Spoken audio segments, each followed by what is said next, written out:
Council meeting for Tuesday, the 3rd of March 2026. Just a reminder that this meeting is being recorded and live streamed on Council's YouTube channel. If please, we could all... Recording stopped. No, it's not. Oh, well, we'll just... We're carrying on? Yep. Please stand for the opening Council karakia. Tawa Maironga, Tutawa Mairana, Tutawa Maironga, Tutawa Maiwa, Kia te tau ai te mauri tū, te mauri ora ki te katoa, haumi e, hui e, kai e. Just a welcome to our guests sitting down the back there today. Thank you for coming to see us. There are no apologies today, but just like to point out that Councillor Isaac Sharlin will be joining us online. Are there any conflicts of interest to declare? No public forum today. Announcements by the Mayor. We will have a change in the order of agenda items and address the report on the Revenue and Finance Policy Review first, followed by the annual plan report. The Revenue and Finance report is included in the supplementary agenda. Are there any announcements by management? None. There are no minutes to confirm today. Are there any minor matters not on the agenda for discussion?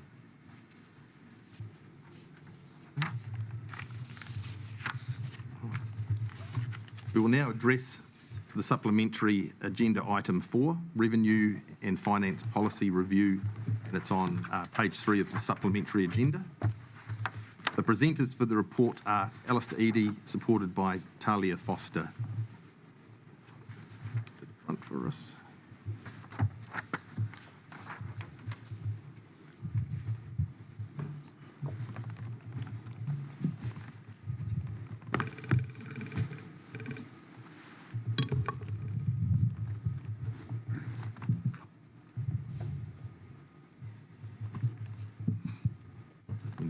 Hello, everyone.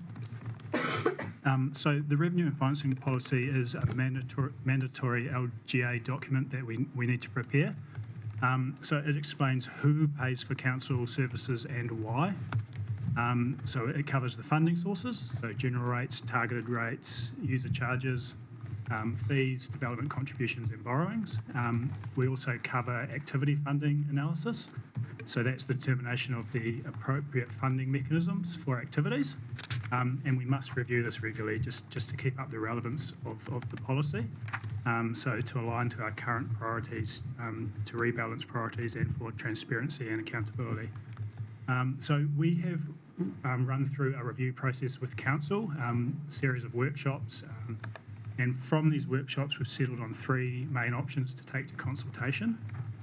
So I'll just talk you through these options. The first option is status quo, so that involves no changes to our underlying funding mechanisms in the Revenue and Financing Policy. Advantages to that is stability and predictability for ratepayers and no additional implementation efforts for officers. Disadvantages is the policy won't be aligned with changing priorities, misses the opportunities and benefits we have worked through in the review process, and probably brings reduced transparency across activity funding. We have settled on a preferred option, which was worked through in the review process, and I'll just go through the aspects of the preferred option which we'd like to take to consultation. So the changes are an introduction of a roading targeted rate based on capital value with differentials. So this is a change to how we recover the cost of roading. It's not new revenue in any way. And so the capital is taken into account the total value of the property, which is a fairer distribution of the impacts and benefits of activities. So there are some advantages to using capital base for rating. It recognises higher users of single property, better taxation tool, smaller percentage swings when we have revaluation changes, and reduces the reliance on differentials to capture the full value of properties. Some disadvantages is that it can penalise those with lower land values. High CV can go along with lower income to those properties, and it can have other impacts to properties like orchards where, you know, fruit trees are part of the capital but not the crop, and can discourage development in higher quality developments. But we believe through the process that the commercial utility ratepayers have the highest impact on road use, which is why we're looking at a capital value for this targeted rate. Also, we would like to bring in a CCTV targeted rate for the CBD CCTV service. Currently, the activity is funded by the parking reserve. We'll bring that into a targeted rate. So that's a slight increase to our rates of 0.2%, and we'll allocate that cost by a fixed charge across the commercial and residential CBD units, 75% to commercial and residential to 25%, reflecting the benefit of that service. Also, we are proposing to remove the rural residential rating differential. This was agreed with previous council. There's some updates to activity funding targets which are listed in the report, and also the UAGC will remain at 22%. So that's kind of the aspects of the preferred option we're looking at. Option 3 is moving the rating base to a full capital value for all rates. As an approach, this probably more accurately reflects the benefits properties receive from local services and infrastructure. E.g., a vacant section doesn't benefit from services because there aren't any being used by that property.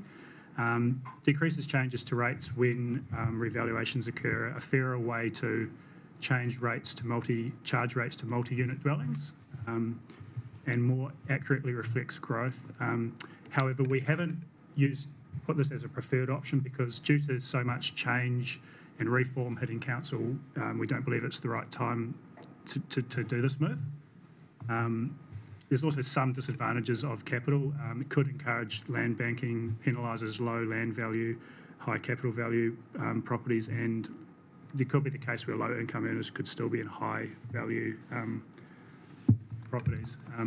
So what we're looking for today is council to, the recommendations is that council adopts this report, directs officers to prepare the draft revenue and financing policy, which we'll bring to consultation, and agree on the consultation options that we have presented. So in the recommendations, I've listed what we are wanting as the preferred option, but the other two options are status quo and the capital value system for our rates.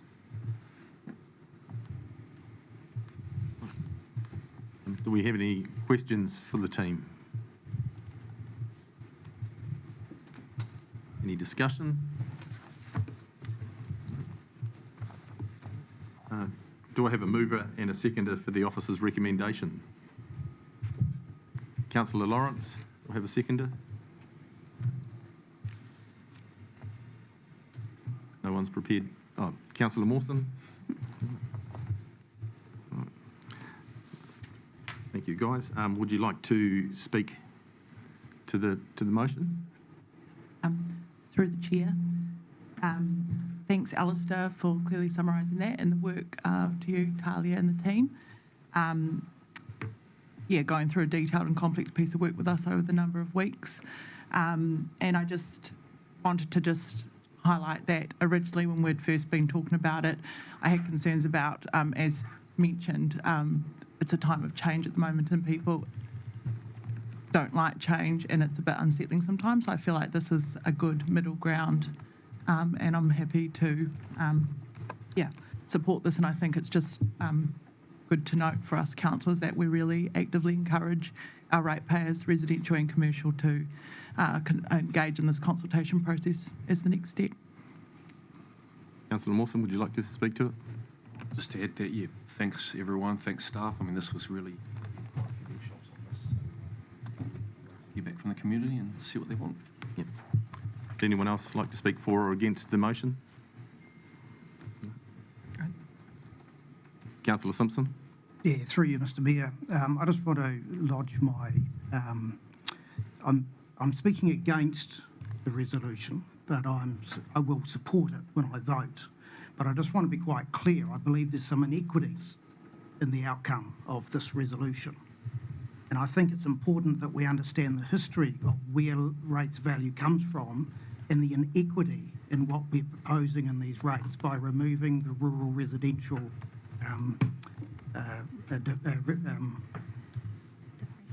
Differential. Differential, sorry.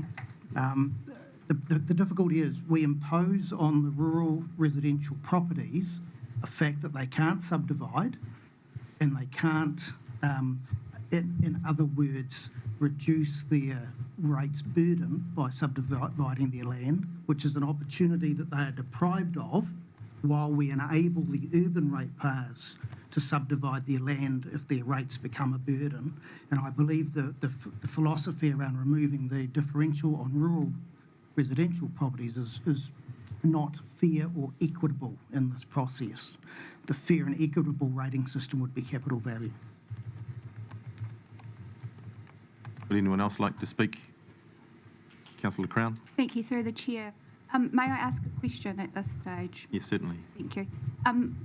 Given Councillor Simpson's point that he's raised, is there anyone in the room that is able to answer whether that was checked from a legal perspective? Is this permissible? And just check the point. Using the words fair and equitable, I think it would be in our best interest to have that. If I can provide some guidance through you, Mr. Mayor, I think we need to refer to the Local Government Rating Act 2002. I'm sure we've all read that Act, and I'm sure we're all familiar with Schedule 2 in that Act. If you're not sure, there's 186 sections in the Act, and there's 8 schedules attached to the Act.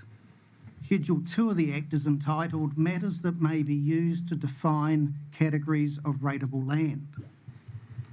Subsection 2 talks about the activities that are permitted, controlled or discretionary for the area in which the land is situated and the rules to which the land is subject under the operative district plan or the regional plan.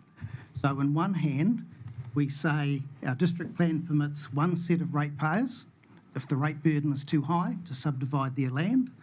But to another set of ratepayers, we say, if the burden's too high, sorry, your only option is to sell your land. And I don't think that's fair or equitable to impose that burden, and the way around it is to reinstate the differential for rural residential properties to demonstrate the penalty that we have placed on them. Let's hold fire. Have we had any legal advice on that situation? I'm not sure. Does anybody know? Through you, Mr. Mayor, I'm only raising the issue now. We're going to go to public consultation. That'll be the time for it to be debated. Those issues can be raised and brought back to us as a council, and we can make our final determination after that process. That's why at this stage I say I'll speak against, but I'll vote for because it's about process. Yeah, okay, and that'll get some time. Would anyone else like to speak to the motion? Deputy Mayor Brownlee. I'd just like to support Councillor Simpson on this. I think it's quite a critical thing. We have outlying areas that it's quite important for us to get this right, to be fair and equitable. Thanks, Nigel. So I've just got an answer from... I'll just... Not going. Try again with the microphone, please.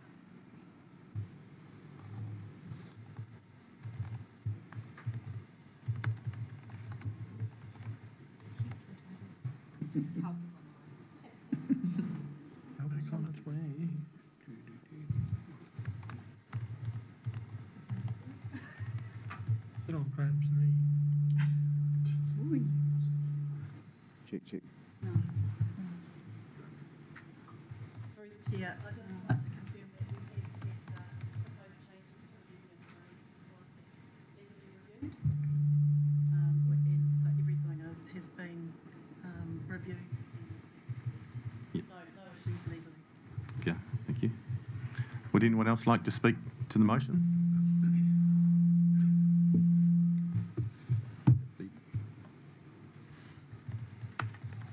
I will now put the motion. All those in favour, please say aye.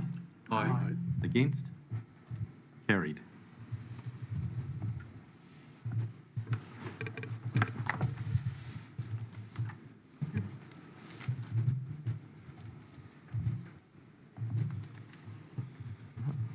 We head now into what was agenda item 1. That's the. While we end back here. Someone's microphone's possibly too close to the speaker. Possibly the mobile one. Right, we'll try again. Right, annual plan 2026-27, adoption of underlying information, and it's on page 5 of the agenda. The presenter for this report is Danica Rio. Thank you, Danica, and it's all yours. Thanks. So this report asks Council to adopt the underlying information to allow officers to develop the annual plan 26-27 consultation document. I've got some slides here. So this just provides a bit of an overview of the process and highlights some key points from the report. So the annual plan 26-27 is year 3 of the 3-year plan, which was adopted in June 2024. The annual plan takes the relevant year of the 3-year plan and updates it in response to new information, changing circumstances or emerging issues. Officers began the annual plan budget review process back in November 2025, and there were 3 council workshops over February just been.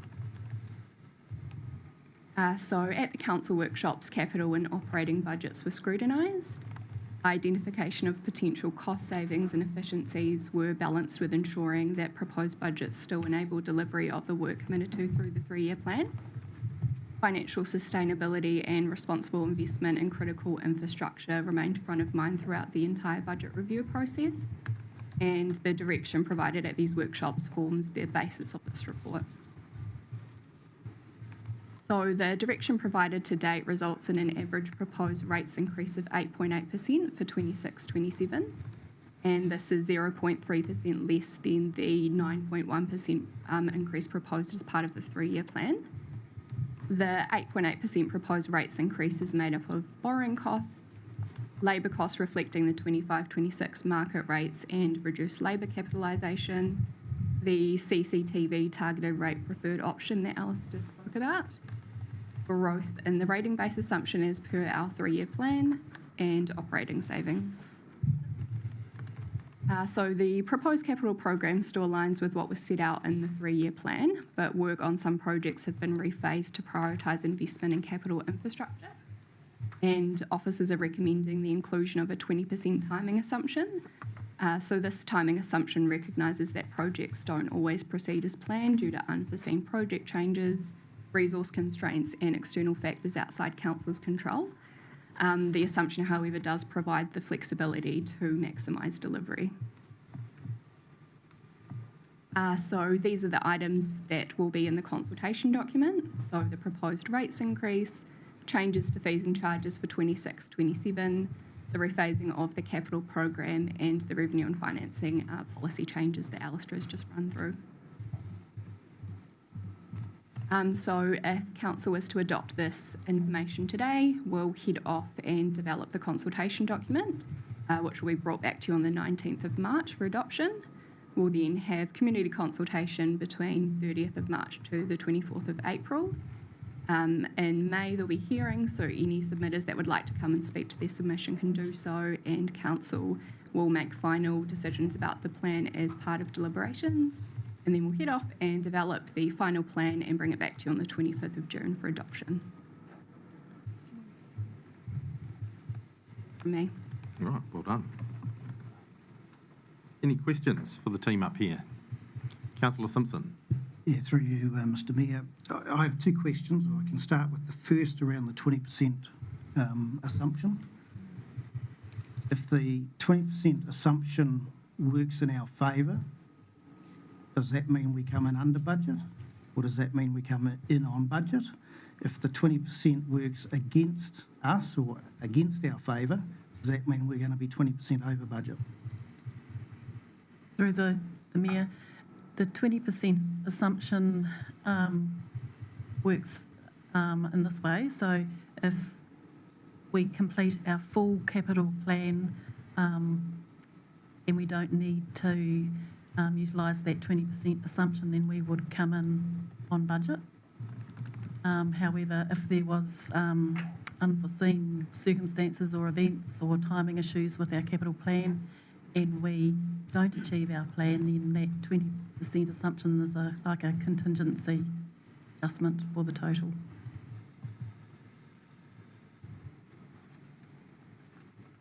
I'll leave that there, but I see that as a risk. Through your worship, just my second question was around the changes that were identified in table under 4.3. I noticed the changes are not demonstrated as savings, they're reschedules. So my question is, what is the consequence in the future year's budgets when those rescheduled items land? Impact on the financials is that for those projects that are loan funded, that will impact rates going forward into the future because of the loans that we'll have to take out for those projects that have been pushed out.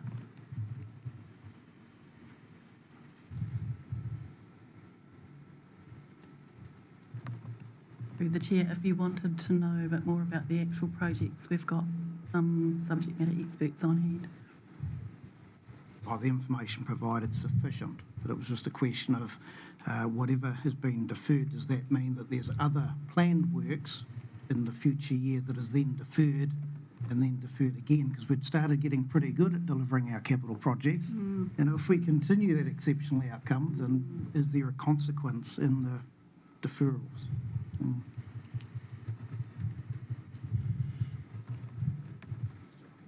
Was that a question? No, leave it there. Councillor Taylor. Thank you, your worship. Just a point of clarification, or maybe we're looking at the underlying information for the consultation document, and again in 4.3, this rephasing, we have $9.2 million extra in the property assets between the 26-27 part of the 10-year plan and the annual plan for 26-27. That is said to be for the civic and library building budget and the funding of Nelson Key, but it doesn't differentiate where that 9 million is split. So is it 6.3 or is it 4.5 each?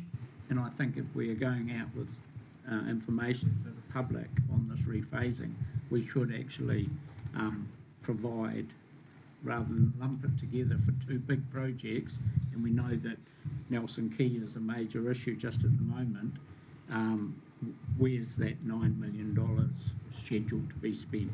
So just maybe that is something that we could consider to add into the consultation document. So the split between the two, Yeah. yep, that can be done. Any further questions? Can I have do I have a mover and a seconder for the officer's recommendations? I'll move. Councillor Simpson, will have a seconder. Councillor Raihania, would you like to speak to that? Councillor Simpson? I'd just like to thank the staff for their time and diligence around formatting these budgets for us. It's a hard ask in the current economic times, and we've asked staff to stick as closely as they could to our forecast rates increase, which were forecast in the long-term plan, or the 3-year plan as it was.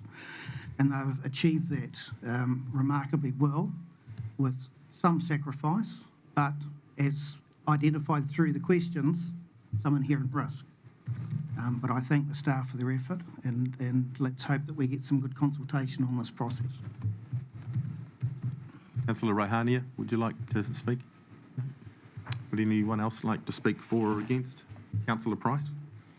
I'm speaking for it. I just want us to be wary that this is a consultation document, and there are some, I think, some issues sitting out there that could come forward that won't last until the long-term plan. So we've got to be wary of that.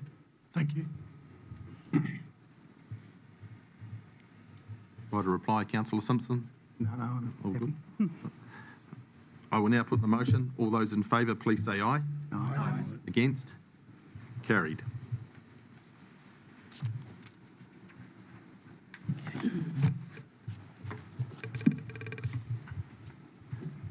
Item number 2 on our agenda, Whiria Ahuriri Napier's Multicultural Strategy, and you'll find that on page 72 of your agenda. And the presenters for the report are Rebecca Peterson and Margot Wilson. I'd also like to welcome members of the advisory groups who have contributed to developing the multicultural strategy. Again, welcome to you guys for coming in this afternoon.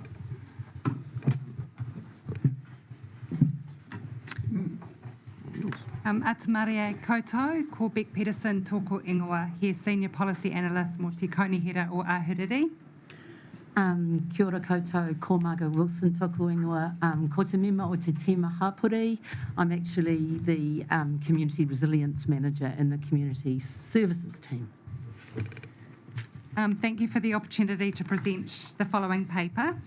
But before we start, we'd like to acknowledge some of the key people and organisations involved in the development of Whiria Ahuriri Napier's multicultural strategy, first multicultural strategy.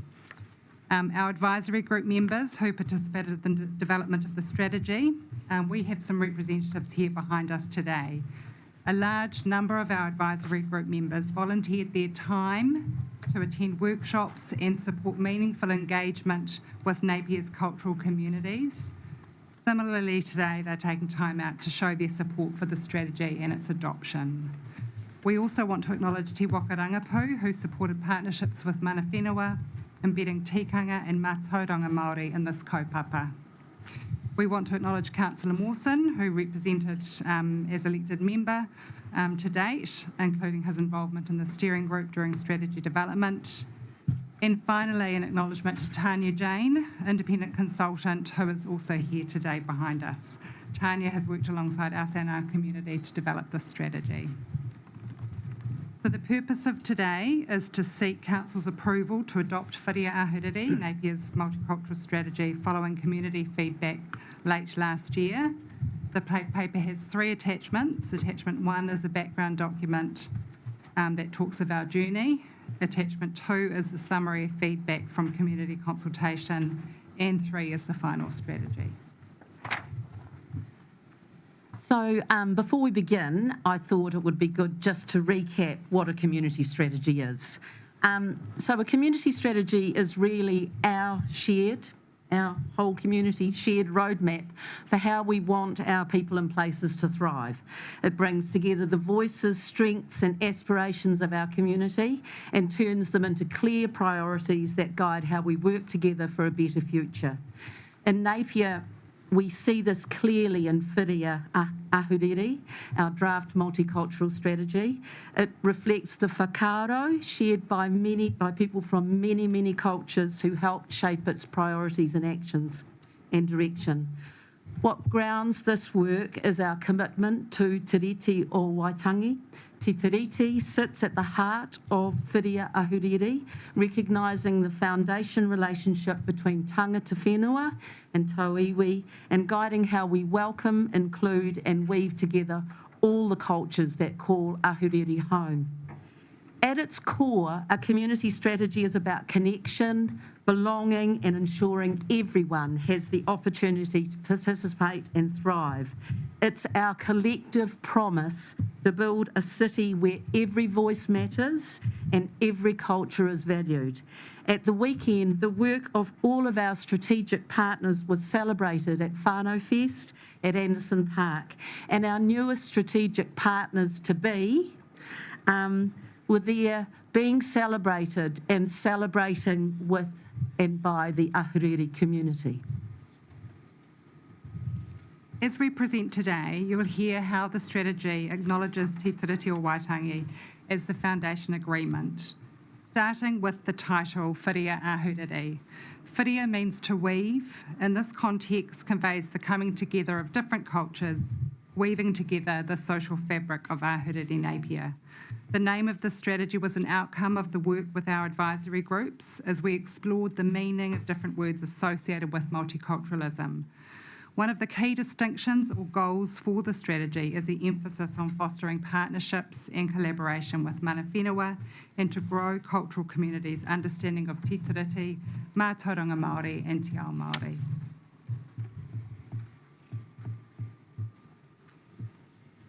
To provide some context, we've updated census data reflected in the infographic slide. Our Napier community is becoming increasingly culturally diverse. The 2023 census shows nearly 1 in 5 people in Napier identify with another ethnicity other than New Zealand, European and Māori. 1 in 10 identify as Asian, Pacific, Middle Eastern, Latin American, African or another ethnicity. And although Napier's ethnic diversity remains below the national average, census data reveals a steady growth across all ethnic groups. We also note on the infographic from our annual social monitor regarding community perceptions and attitudes towards diversity. 69% of people in Napier feel accepted by the community in 2024. This was a decrease from 78% in 2023. 45% of Napier residents believe diversity makes the city a better place to live. This is less than half and is down from 54% in 2022. Now I'll present the vision, values and focus areas. So the vision of the strategy is simple. Together we thrive. Napier is a city where all people from all cultures can belong and thrive. The values and principles of the strategy represent the journey of how authentic relationships develop. We start by offering respect, kindness, aroha with manaakitanga. Then we identify connections, build trust and a sense of belonging, whanaungatanga. Following this, we begin to work in partnership to build trust and achieve equity in our community, kotahitanga. And finally, we have stronger, more meaningful connections where we can have courageous conversations that demonstrate deep authenticity and integrity, mana tangata. The Potama step design in the strategy reflects the stages of building relationships as described in our values. The strategy has 5 focus areas, starting with a connected and cohesive community where we foster meaningful intercultural relationships, cultural expression and pride, where people have the opportunities to celebrate their cultural identity, wellbeing and safety, where it's safe to be yourself at home, at work, in your community without feeling discriminated against, access and support, where all people have equitable access to services and support, and engagement and participation, the opportunity for cultural communities to fully participate and have a voice in all aspects of community and civic life. Just a quick reminder in terms of the journey for developing the strategy. So during late 2023, we began the process for developing the strategy in response to formal submissions from community leaders and the knowledge that our community was becoming increasingly diverse. We completed a desktop review looking at what other councils' multicultural strategies and welcoming community plans looked like, and we completed an ethnic profile for Napier. We engaged with Te Tauwhenua o Te Whanganui a Oroto and Ngā Manu Kanaka o Te Iwi in the early stages. We established and began working with our advisory groups. Just a quick side note, for those who aren't aware, Napier City Council became a welcoming community during late 2023, early 2024. Welcoming Communities is a program led by Immigration New Zealand. It's focused on supporting newcomers, recent migrants, former refugees and international students who've lived in Napier for 5 years or less. We held workshops with our advisory groups, developed a database of stakeholders, then created a plan and tools for pre-engagement with targeted stakeholders during 2024 and 25. We held a range of engagements, presentations, workshops, attended large events, and ran a survey and received over 119 responses. All of that data and responses were analysed, grouped into themes to inform the strategy. In September last year, Council approved the draft strategy for community consultation. And as you'll see in attachment 2, we have received strong support for the strategy's vision and 5 focused areas we've spoken to today. As outlined, between 20th of October and 5th of December, we sought community feedback, including 51 submissions. And I'll just talk to... the slide shows who submitted, and 94% agreed with the vision, 93 to 95% agreed with the priority areas. And the final couple of slides. Here's a summary of the themes identified in the feedback. No feedback required any change to the intent of the strategy or priority areas. A number of submitters provided ideas for projects and actions that will be considered as part of implementation. Before we go to the options, I'll just hand over to Margot, who's going to talk a bit about what implementation of the strategy is likely to look like. So I've just got a slide with some children on it. No speaking notes, that's all right. I do have some. So what are the next steps? So once the strategy is adopted by council, we'll develop a detailed action plan to basically bring it to life. That's what this is all about. We don't just make the strategy for it to sit there and nothing happen. So this work will be led by a new advisory group made up of organisational representatives, cultural community leaders and members from diverse cultural backgrounds. We want as many people as possible feeding into that. Their role will be to help identify and prioritise actions under each focus area and to provide leadership, guidance and support throughout implementation. Together, we will proactively share resources, information and experience so we can achieve the vision of the strategy. The advisory group will also lead key projects and activities, keeping our communities updated and involved as we progress. So strategy action plans are typically phased over a 5-year period to ensure they are achievable, manageable and genuinely make a difference. So we're not going to start off and try and achieve everything at once. We will work into it.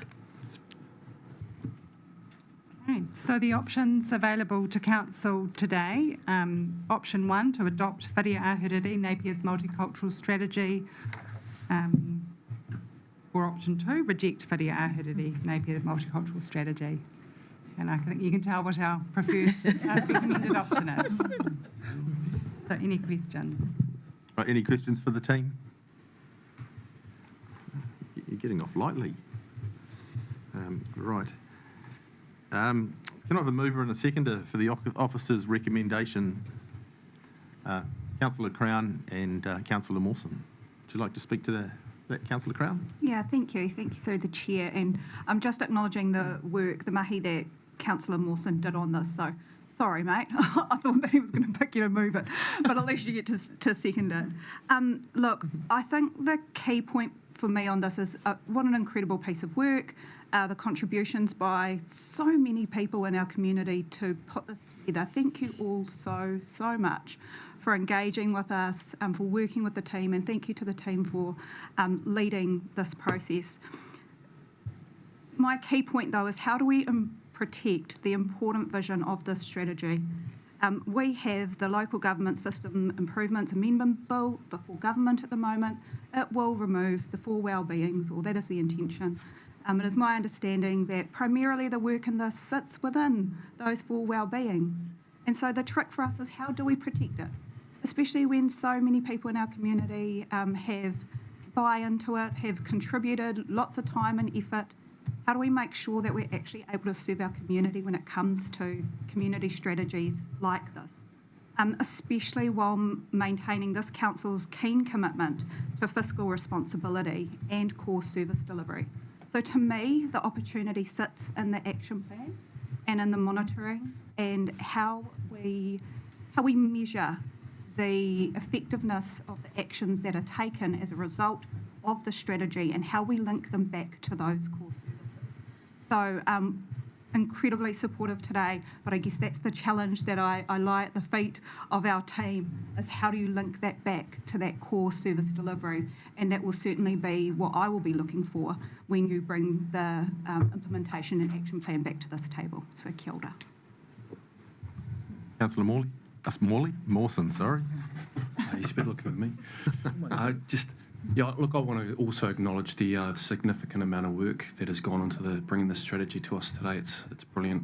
And as Councillor Crown rightly puts, the full wellbeings, the government, the government's not funded them previously either. So, for that matter, shouldn't be too bad. But just in particular, Rebecca, Tanya, and Margot and the wider team, including design, thanks so much for your hard work. And well done on your presentation today.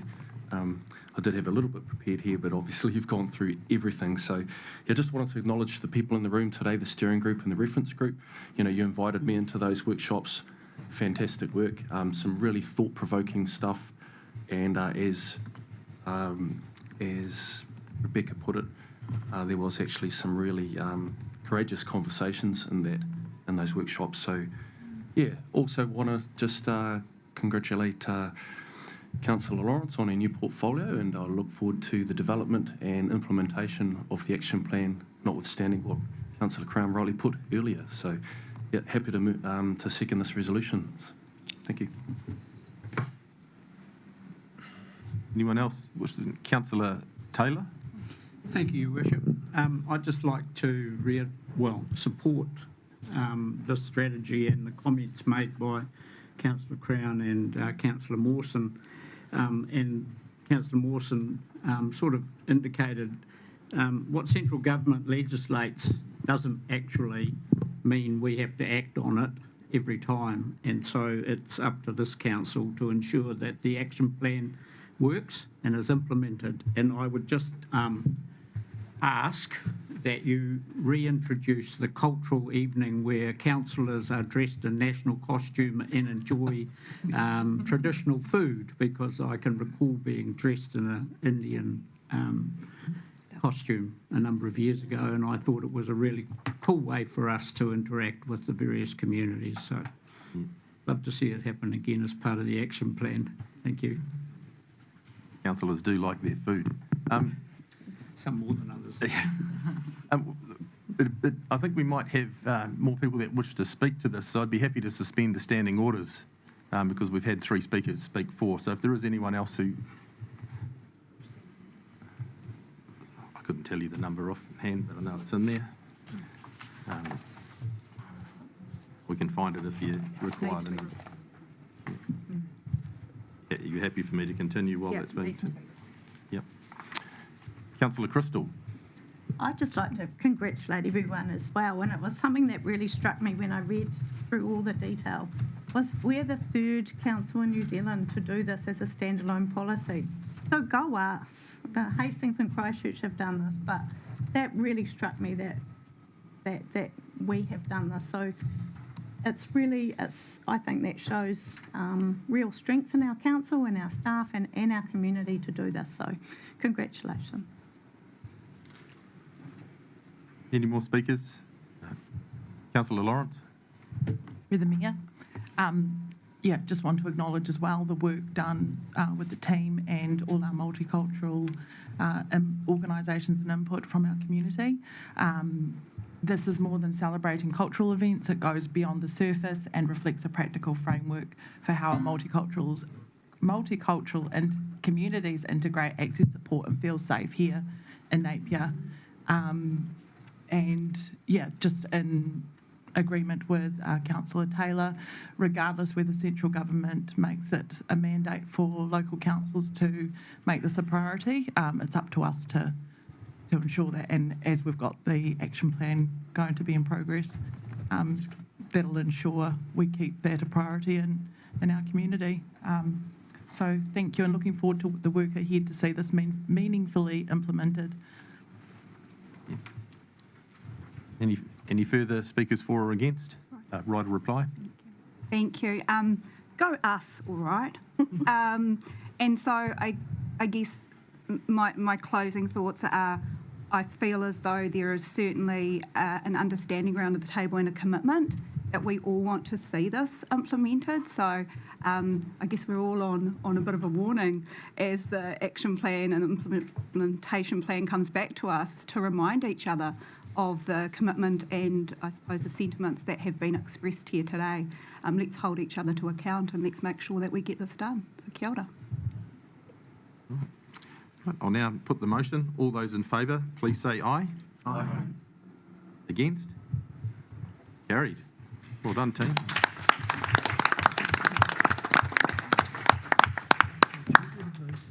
We'll just take a very short break there, if you wish to.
By myself. I said it was an extraordinary meeting at the start. It's just an ordinary council meeting. And secondly, the standing order that I suspended before was 21.6. And yes, we're back to normal. That is no longer suspended. And we will carry on with agenda item 3, which is the declaration and consent of land to be access way. Onslow Steps is on page 79 of the agenda, and the presenter isn't Brian Faulkner, it's Richard Manakia. Yeah. Thank you. Through the Mayor, just wanted to highlight a couple of matters with this this item. Firstly, it's a machinery item. It's something that is really there as a matter of protocol to enable an agreement that the council's entered into previously to be enacted. So it's kind of a decision, but not really for the council. Why is that? This is because the matter kind of is started some time ago, and it was really the second thing I wanted to bring up was that it has nothing really to do with the reinstatement of the Onslow steps. It's quite a different matter. So this is a strip of land that is part of the Onslow steps, but prior to the, I guess, the decision for permanent closure, council had already gone into a binding agreement with the neighbouring landowner to acquire a strip of land as part of the Onslow steps. That was a sort of a accident of history, if you like, the way it had been subdivided in that corridor. So in the background there, you can see the kind of order of events. In 22, the council resolved to purchase the land. Subsequent to that, the council entered into an actual legal agreement with the landowner. In 24, there was a separate decision around the actual steps itself. We basically had already got into that situation where we were purchasing that land. That is no longer kind of it's something that we can backtrack on. So this item really is a last step in that process as part of the public works to be able to give effect to that decision of 2022. Happy to answer any questions. Any questions from councillors?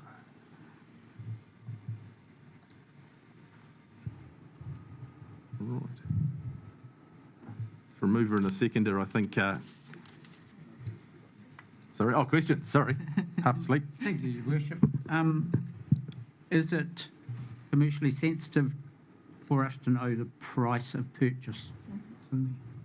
Yes, so that's why the agreement itself has not been attached to the agenda item in the public. Okay, thank you.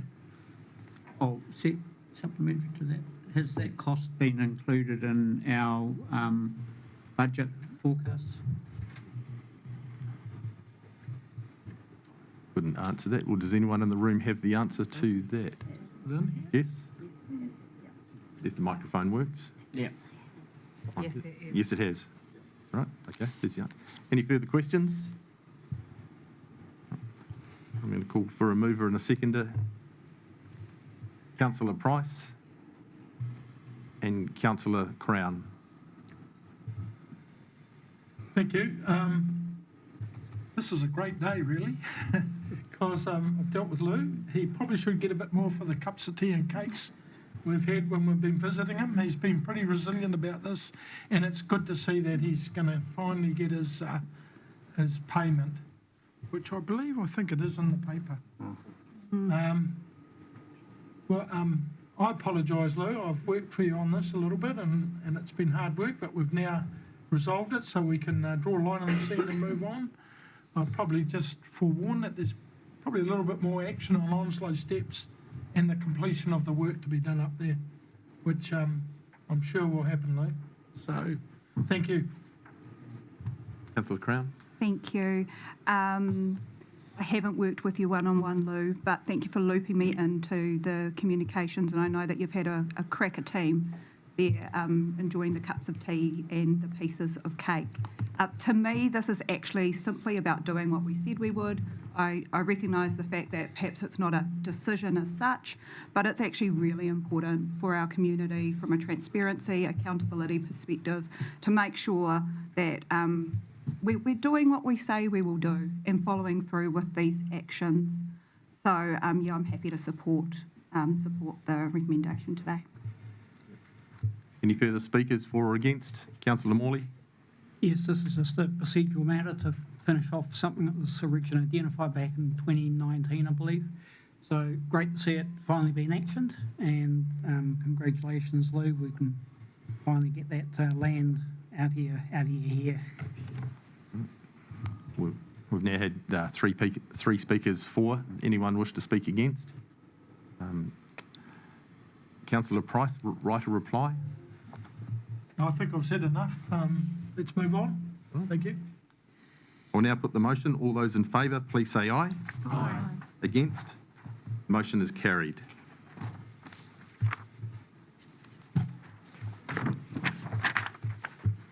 Right, that concludes the business of the meeting. After we've done a final karakia, I just ask the councillors just to hold back for a couple of minutes, please. If we can all just stand for the closing karakia. Kia tau. Ki runga i ngā iwi katoa. Ka piki te ora, te kaha, me te māramatanga, ngā wā katoa, ti hei mauri ora.